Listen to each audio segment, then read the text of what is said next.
អន្តមន្តការស្ដាប់រឿងកណ្ដោះល្អោចកាលពីដើមមានបុរសម្នាក់មានប្រពន្ធបុរសនោះតែងតែកាប់ចម្ការរាល់ថ្ងៃ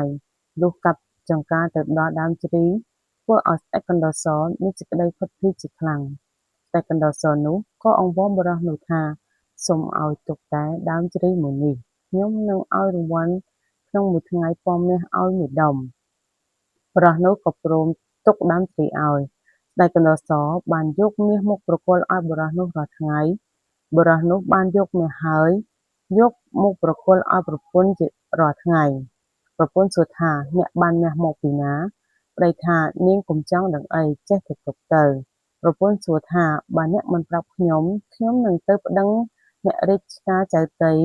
ឬនឹងទូលស្ដេចថាអ្នកលួចព្រះរាជទ្រព្យបុរសនោះលើប្រពន្ធថាដូច្នោះក៏ភ័យហើយក៏ថ្លែងប្រាប់ទៅប្រពន្ធតាមដំណើររឿងដែលបានមាសមកពីកណ្ដោះសនោះ